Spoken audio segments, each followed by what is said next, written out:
Class 10th welcome to audio fly with Nancy Gupta. इस lecture में हम पढ़ रहे हैं history chapter the age of industrialisation. Last video में हमने डिस्कस किया था, दैट मींस प्रीवियस वीडियो में हमने डिस्कस किया था कि किस तरीके से फैक्ट्रीज इंडिया में आई, Manchester came to India from Britain. और आज हम उनका कुछ फिगर्स देखेंगे। देखो, ब्रिटेन से जब सामान भारत में आना शुरू हुआ तो वो इंडियन लोगों के लिए, that means traders, merchants, specially weavers, बहुत हार्ट ब्रोकिंग था, क्योंकि हमारा अपना जो बिजनेस था वो एकदम ठप होता चला जा रहा था। And this could not be seen very easily. बैठकर बस उसको देख नहीं सकते हम। We need to break the size. ये हमें करना है, ये हमें तोड़ना है।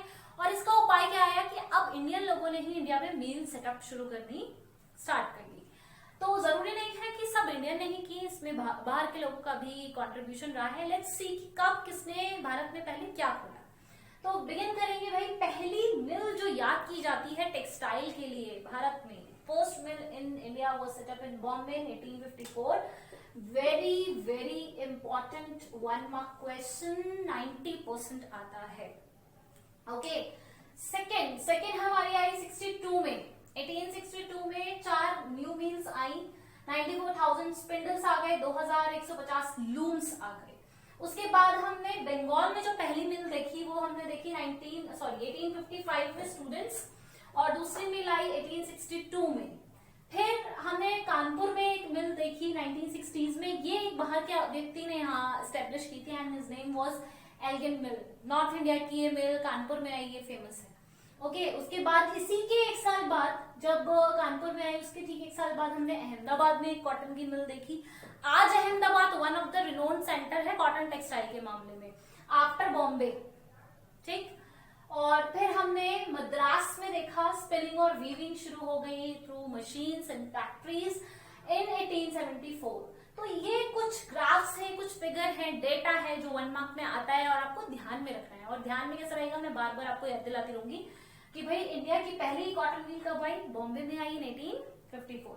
ये जीके का, करंट अफेयर का बहुत इंपॉर्टेंट भी क्वेश्चन है, कई सारे कॉम्पिटिटिव एग्जाम्स में भी पूछा जाता है, तो इसको आप लोग बहुत अच्छे से याद रखेंगे। Okay, now let's see. अब देखो, मिल्स तो आ गई, पर इन मिल के आने का वीवर की लाइफ पे क्या असर हुआ, मार्केट पे क्या असर हुआ, अर्बन सिटीज कैसी हो गई, रूरल बैकग्राउंड्स कैसे हो गए, ये सब अभी हमें पढ़ना बाकी है। So let's have a look in our next slide.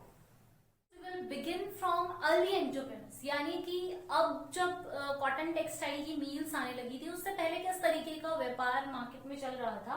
Let's have a look over here. बहुत ज्यादा इंपॉर्टेंटली तो उसको नहीं आपको याद रखना है, पर हाँ ये जानना जरूरी है कि टेक्सटाइल से पहले किस तरीके की मार्केट थी भारत में। तो सी, ब्रिटिश उस समय टेक्सटाइल आने से पहले ओपियम भारत से चाइना भेज रहे थे और टी चाइना से इंग्लैंड भेज रहे थे। उन्होंने एक अच्छा सा मार्केट इस सिलसिले में जमा रखा था भारत में। बंगाल की बात करें तो द्वारका नाथ टैगोर ने 6 जॉइंट स्टॉक सेटअप कर दी थी companies in 1830s and 1840s। मतलब कुछ चुनिंदा लोगों की बहुत बड़ी मोनोपोली चल रही थी मार्केट पे। अगर आप ये सब देखेंगे तो यू कंक्लूड दिस। बॉम्बे में कुछ पारसीज थे जो नए आए थे बिजनेस करने, जैसे कि दिनशॉ पिटिट एंड जमशेदजी नसरवंजी। इनका नाम आपने बहुत सुना होगा, जमशेदजी नसरवंजी का। टाटा ग्रुप से जुड़े हुए थे, that is why you must have heard his name. ठीक है, इन्होंने एक बहुत बड़ी एम्पायर ना सिर्फ बॉम्बे में खड़ी करी बल्कि एंटायर इंडिया में खड़ी कर दी थी। देन सेठ हुकुमचंद, इनका नाम भी बहुत फेमस गिनती में आता है इंडस लिस्ट में। इन्होंने पहली जूट मिल कैलकाटा में सेटअप करी थी इन 1917। सेठ Hukumchand is very very important question for 1 mark. ये आप बिल्कुल रट लें, भले से आपको ये एकदम फीड ना हो दिमाग में, बट ये होना चाहिए, सेठ हुकुमचंद। ठीक है, देन नेक्स्ट एक बड़ी इंटरेस्टिंग सी बात है, ऐसा नहीं है कि सारे लोग जो मार्केट में थे, जो जिनका एक मोनोपोली था, वो सिर्फ कुछ काम कर रहे थे, इंडस्ट्री चला रहे थे, कंपनी चला रहे थे, इसीलिए कोई मोनोपोली था। बहुत सारे लोग इन्वेस्टर्स, जैसे आप आज के टाइम में कहते हो ना, जो पैसा ट्रांसफर करते हैं अमंग सिटीज, इधर बहुत सरप्लस पैसा है तो कुछ पैसा कहीं और लगा दो, उसको भी सरप्लस कर लो, वहां पे भी बिजनेस चला लो। इस तरीके से कैपिटल को के मूवमेंट को वो लोग जस्टिफाई करते थे। तो बहुत सारे ग्रुप्स थे, दिस इज बट, जिनको हम स्टडी इंडिविजुअली नहीं करेंगे, लेकिन ऐसा नहीं था कि मार्केट केवल इंडस्ट्रियलिस्ट से चल रहा था, मार्केट कैपिटलिस्ट से भी चल रहा था, जिसको आज के टाइम में आप इन्वेस्टर्स बोलते हो। उनमें से कुछ लोग यहाँ है, ये देखो फर्स्ट वर्ल्ड वॉर तक जो यूरोपियन मार्केट था उसमें बहुत अच्छे से यूरोपियन मैनेजिंग एजेंसीज ने बना ली थी। एक एजेंसी बनाई थी ब्रिटिशर्स ने, यूरोपियन मैनेजिंग एजेंसी, इन्होंने इंडियन मार्केट को कंट्रोल कर रखा था और उसमें बहुत बड़ी बड़ी 3 डिविजन्स थे। First is Bird Heilgers incorporation, Andrew Yule and Jardine Skinner incorporations. ये लोग सिर्फ पैसे को इधर से उधर ट्रांसफर करते थे, इधर सरप्लस प्रोडक्शन है तो जिधर नहीं है उधर लगा दिया, उधर भी प्रोडक्शन कर रहे हैं। लेकिन अच्छी बात है, अच्छा सेटअप है, पर सारा सेटअप ब्रिटिश था, कोई भी सेटअप भारतीय नहीं था। इनफैक्ट आपको जानकर थोड़ा सा झटका लगेगा कि इनकी इस मैनेजिंग कमेटी में, ऐसी कमेटीज और भी बनी थी भारत में बाय ब्रिटिशर्स, कोई भी इंडियन बिजनेसमैन नहीं था। इट्स लाइक साइमन कमीशन, जहां पर कोई भी इंडियन पीपल नहीं था सुपरविजन के लिए। वैसे ही यहाँ पे मार्केट में अगर मैनेजिंग स्ट्रैटेजीज बनाई जा रही है, पॉलिसीज उतारी जा रही है, तो उसमें सब ब्रिटिशर्स थे, कोई भी इंडियन बिजनेसमैन इन्वॉल्व नहीं था।